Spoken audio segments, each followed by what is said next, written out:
A Norwegian woman's obsession with the smell of used condoms has led her to collect almost 2,000 soiled rubbers and put them on her bedroom wall.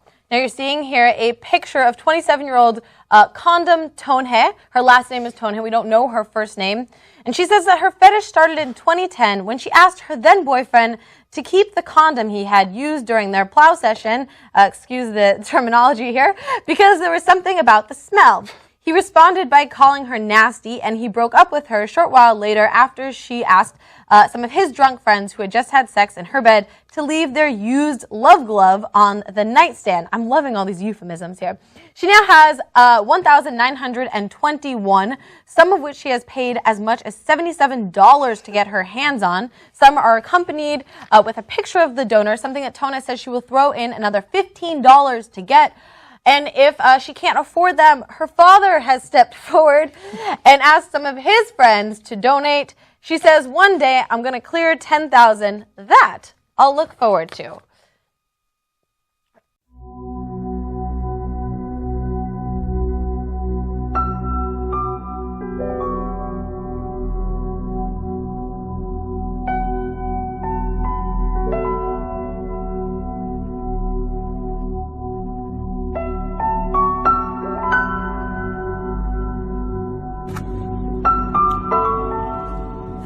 Hey friends, I wanted to speak today about this picture somebody posted on my Twitter about a week before I went on vacation 3 weeks ago when I saw it.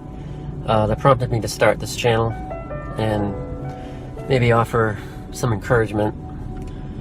As you can see from the picture I'm posting, this individual has the pictures and used condoms of all the men she has slept with tacked on her bedroom wall. There must be over 100 of them. She's been lied to and used over and over again. And the pictures have been bugging me ever since I saw it, because it's part of a debased sorority contest, according to the person that posted the pic, to see who can sleep with the most men. And it's something that's destroying the souls of those who participate. And what kind of a woman does this? I'm sure some of you watching this video have some derogatory thoughts about this individual. You can put those thoughts out of your heads and keep them out of the comments below. This isn't the video for you. A woman like this has a huge hole in her heart that she cannot fill. She has emotional scars she's desperately trying to keep covered up, and with defense mechanism, and in a sort of Stockholm syndrome, she's accepted her fate and embraced her own self-perception, which probably born out of low self-esteem.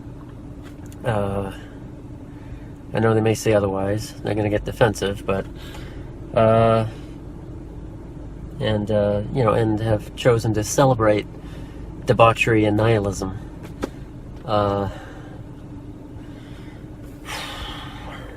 So I guess the question is, how do people of faith, how do people like us reach such individuals? Someone who's obviously, lost and feeling forsaken, but are really only lost and forsaken to themselves, and who need to rediscover themselves, who they are, and break free of the chains of the false paradigm and the liberal crap that they're taught, to embrace, who they are. Really means embracing who they're told they are, and they need to be broken free of that. And what one can do is obviously pray for these individuals, for someone that does something like this. But beyond prayer, if you confront them and call them out on the behavior, they will naturally feel and act defensive. You need to make it clear that you're judging the behavior and not the individual. And like I say, they're going to conflate it in their minds. But you need to remind them the behavior doesn't necessarily make the individual. You can choose another path. So it doesn't have to define, what they've done in the past, and the emotional and perhaps physical or sexual abuse they've experienced in the past doesn't have to define who they are in the future. It's not how God sees them. That's how the world sees them. We need to let them know that while society may judge them, God only judges behavior. He doesn't judge you and as an individual, at least not until we die and we go to the throne judgment. But we have our chance here to make things right. Not just for the world, but in our own lives.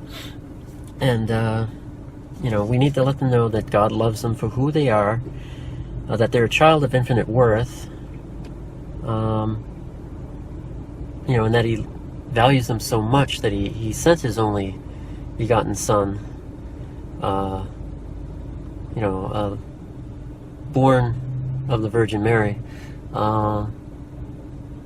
He sent Him to die on a cross, be nailed to the cross, be condemned by the religious leaders of His day, the Jewish Sanhedrin, the Pharisees, and to be nailed to the cross by, the secular authorities of the day, the Romans, who, ruled the area with a rod of iron.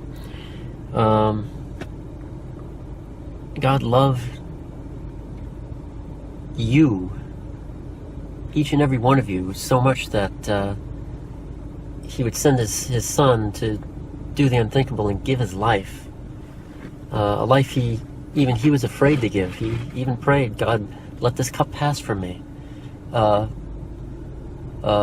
only if it be Your will, and not mine. But not my will, but Yours, is what He said. We need to let individuals that are lost and feeling forsaken know that they are not forsaken, that they are not lost to Him, that Yeshua, that Jesus has opened the gates to life for them. But like a herd of cattle standing in the pen will stand pat even after someone's thrown open the gates. They won't recognize their own freedom. They'll stand there not realizing that I've now